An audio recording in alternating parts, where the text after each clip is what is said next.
Beautiful tribe. Sheea here in Austin, your Tantra specialist and specialist in multiple things. And so we're going to talk about something a little bit different today, which is astrocartography. So some of you know this as being the part of astrology that allows you to look at different parts of the world and where you might be most compatible to live or not live based on your chart. So it just so happens I did some research around this because I was, kind of curious about where I might go next, because I wasn't sensing that Austin might be, like one of those long-term kind of places for me. My intention when I brought it to Spirit was, I feel like I need to get off of Maui for a little while to reboot after COVID, because it is an island, so you need to get off the island every so often. And so a couple weeks later in my meditation, Austin, Texas dropped in, and I was really surprised. My jaw dropped, and I was like, that feels right. And 6 weeks later, I was here. I pulled off an amazing amount of work in that short time by selling a lot of stuff and cleaning out my whole apartment and packing, you name it. And I ended up jumping in as kind of being more of a longer term visit instead of just like a short term, like reboot type thing. But I was a little confused by the fact that I had a really rough start in Austin. And so that's partly why I looked into the cartography, because it just so happens that in Austin, it runs through my Mars line. And they say that's one of the most challenging astrocartography lines to live in. Like, it's not like a long-term kind of place where you'd want to necessarily live is in your Mars line. The best, there are more compatible lines to live in. They're kind of based on the lines, the axis points and, longitude, latitude lines of the planet. And it's like, okay, what cities does my Mars line run through? Or what city does my Venus line run through? Which is, positive for love.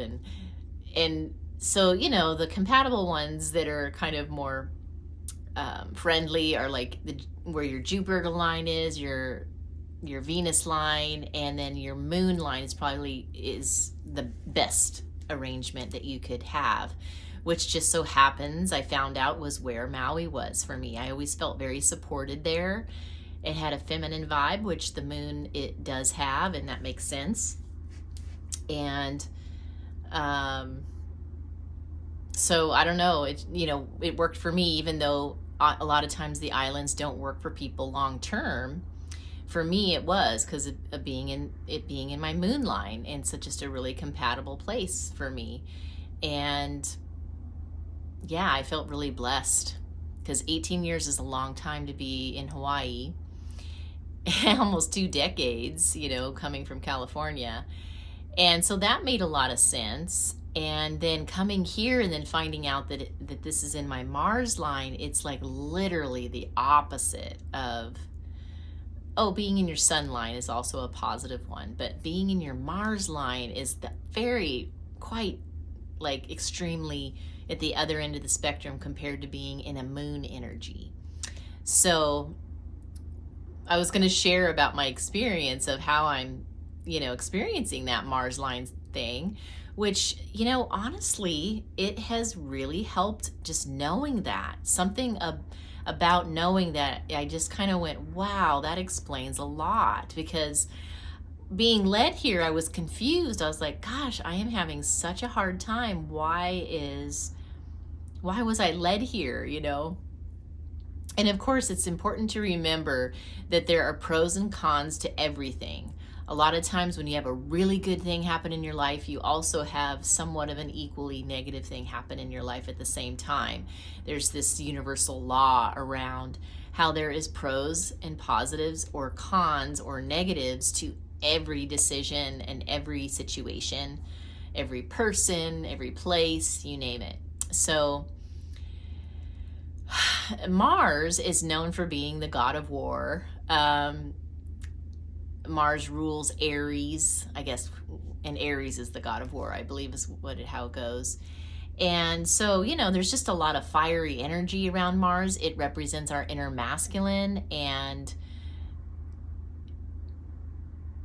it can mean a lot of passion, but it also can mean a lot of fighting and competition. And so anyway, it took me quite a while to adjust to this totally different energy.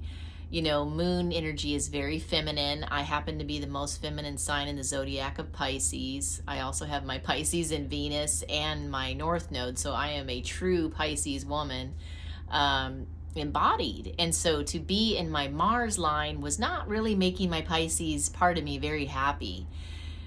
I guess the good news is that my Mars just so happens to be in Aries, where it's exalted. That's a good placement because they go together well. It represents my inner masculine.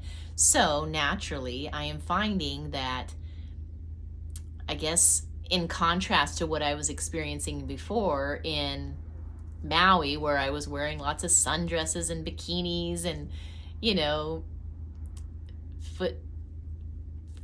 fancy free and footloose in my feminineness. Here, I have a very different energy where I was kind of noticing how I was wearing a lot darker colors, a lot more masculine clothes. I've never really been one to wear t-shirts at all, and yet that seemed to be the thing that was most practical for the seasons and the heating changes that I was experiencing here, instead of being sleeveless like I am right now indoors. But I noticed a lot of this first year because I'm at my 1 year mark, was wearing t-shirts, which I never wore t-shirts. It's just a lot of guys wear t-shirts, and I always felt like, oh, that's not very stylish, but it was just what worked for me at the time. And wearing darker colors that are more masculine, like navy blue and dark green, and just kind of these typical masculine colors that you would see, compared to feminine light colors and colorfulness. Like I was so colorful in my, as you can see, usually, with my feminine self. And so I was noticing that, and, I got kind of just knowing that, it was like, gosh, that just explains so much. So now I'm not like in this confusion of, God, why was I led here? I don't get it, And I think part of the reason, is I was like, okay, where can I go, Spirit, where I will continue to evolve? And, because I was feeling a little bit stagnant being on the island for so long without a break, and then COVID happened, which shut it down even more. And so anyway, they obviously picked a place that was like the opposite of Maui, so I could exercise the opposite end of the spectrum as far as energetics, and go maybe more into my masculine and work from that place as a contrast. And so, the positive side of being in your Mars line, I suppose, would be that you might experience more passion in relationships and, life in general, projects. You're likely to have more energy to fuel you to be more of a doer, because it's kind of more of a masculine doer kind of a energy. But you also have to be aware that you might feel more competitive or feisty and get in more fights, which is not my style because I'm a Pisces. But I'm just aware that energy is more likely to be here, because one thing I have experienced is, more frustration, and where I just, have had more what I call spiritual tantrums, just needing to kind of get my angst out about how I'm feeling, about how things are going, because it's just so different. Doesn't feel like I don't have that same supportiveness that I was used to with that moon energy in Maui. And so, yeah, I feel like there's some work being done in my inner masculine with that Mars and Aries that I have, because it is quite different than my Venus and Pisces. You know, those are two pretty opposite energies that have to calibrate and integrate in order for me to be totally embodied in a harmonious way in my inner masculine and feminine. And because they're so different, it has taken a little bit more work to get them to cooperate. And so I decided, because I just found this out, you know, about being in my Mars line, that I'm just going to make the best of it. And, you know, I obviously was led here for a reason to experience that, and might as well use the upside of it and make the most of it, just knowing that it may not be a place that I want to be long term, ongoingly, because they don't necessarily recommend that. Mars, just like Pluto, is even probably worse.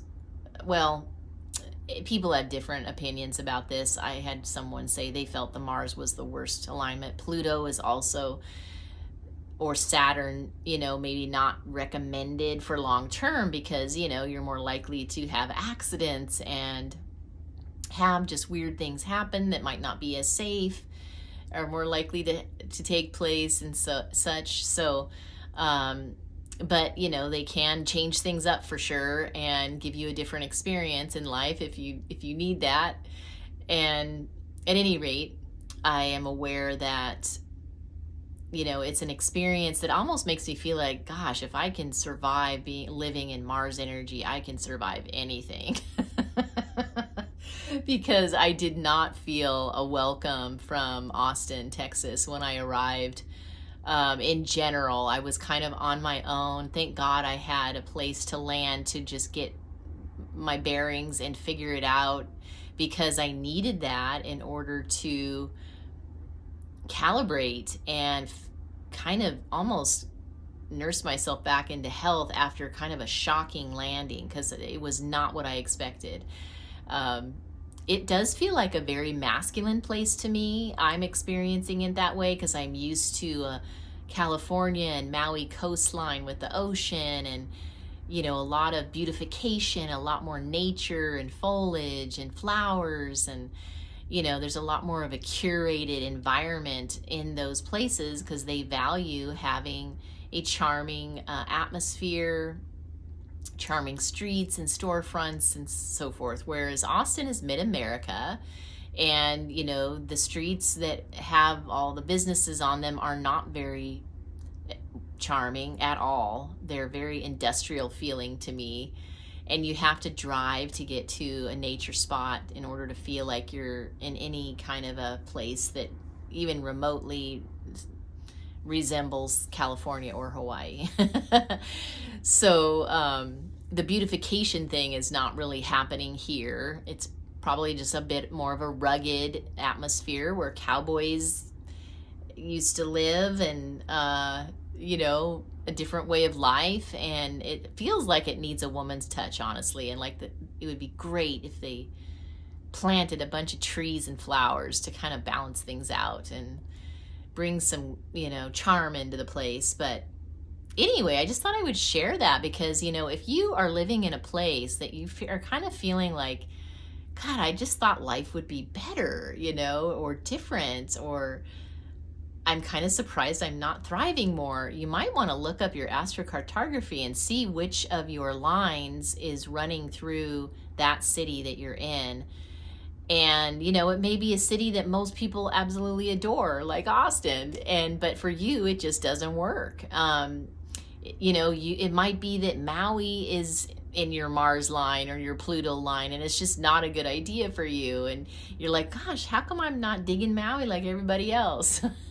So anyway, it can kind of, I know for me, it really helped. Once I knew that, I was like, okay, then I can't really expect too much from here, you know, in the way of what I'm used to. It's just a different reality, and I'm just going to work with it and make the most of it. And then I'll move on when I'm led to do that.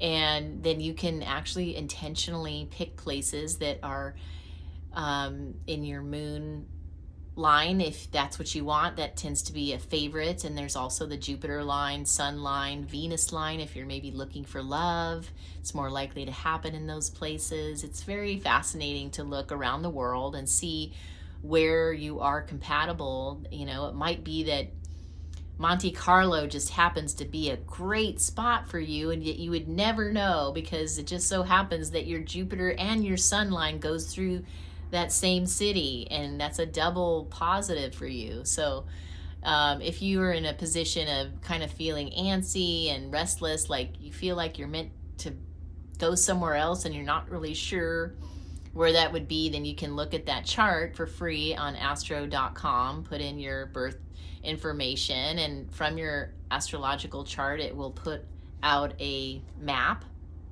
where you can hone in on different parts of the world and hone in on different countries. And if you were to move to Africa, what would be the best, most aligned place in Africa to live, for instance, that kind of thing.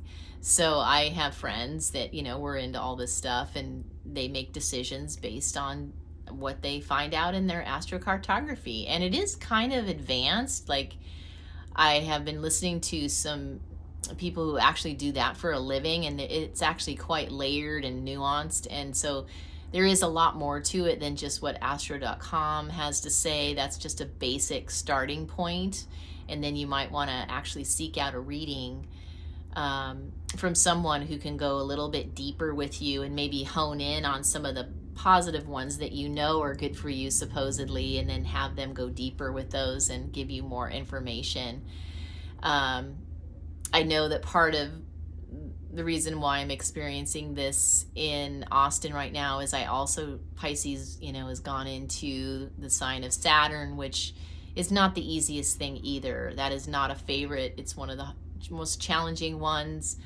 But, you know, on the positive side, everything has its benefits and its struggles. And even though it is one that tends to make your nose to the grindstone a bit more, it also brings a lot of stability and responsibility and maturity and groundedness. And as one of my friends said, you know, Saturn is kind of a good sign to actually settle down with someone, because it has that kind of energy to it. It's a little bit more traditional and is grounded, and it sets the stage for it to stick and be long term. You know, so I found that fascinating, because, you know, there are pluses and minuses to every kind of energy. Anyway, I just wanted to share that because it sure shifted me and helped me once I found out this information about why my experience here in Austin has been so uniquely different than what I'm typically used to. Usually when Spirit would guide me to a place, I felt very welcome, and I at least had one person to show me around, and you know, it was kind of more of a positive experience. And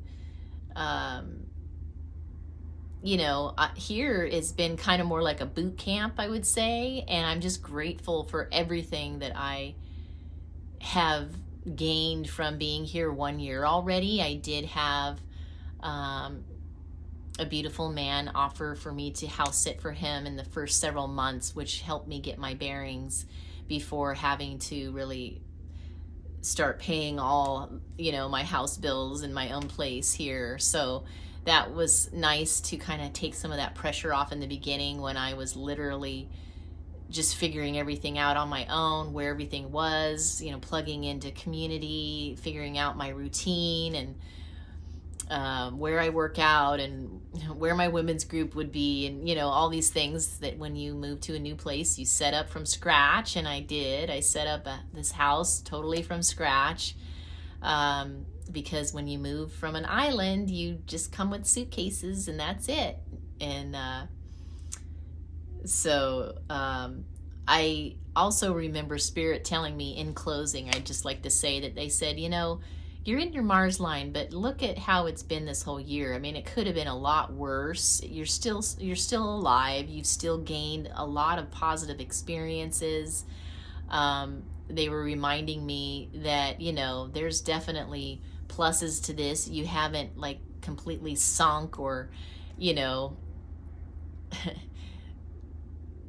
hit bottom like in a way that is just devastating or anything. I'm still ticking, and I'm still, you know, kind of expanding and growing in ways, every month in a substantial way that is part of my evolution. And so it was kind of nice for them to remind me that, yeah, even though the energies have been tough, it also has brought a lot of growth and expansion in, how I have expanded my Tantra business into catering to women in certain ways, and catering to couples in certain ways, and catering to online clients in a much bigger way than I was ever willing to do before, because not everyone lives in Austin. And even though I have people fly in to see me and do sessions and spend multiple days gaining as much as they can, not everyone has that luxury. And so I can do sessions online now, and on the phone or through video and whatnot. So I have expanded quite extensively since I've gotten here, and and in other ways as well. And so it almost kind of gave me this sense of accomplishment and feeling proud about how much I have gained, even though I'm in a very challenging alignment with the location of where I'm living isn't the most harmonious of all the choices, but it is bringing about growth in the way that Spirit obviously felt like I needed, to kind of contrast from the 18 years in a moon, Maui energy. So look into it, and maybe you'll be able to kind of, fall into that peaceful place as well, just knowing, oh, okay, this just is the way it is here. And I can always move and change and go somewhere else where that is more in alignment. And yeah, that definitely shifted me quite a bit into more understanding about what I've gone through this past year, because it was pretty confusing, and I was kind of, mad at the universe several times. And now I've come to peace with it, and just going to work with it for now, because that's what I'm meant to do.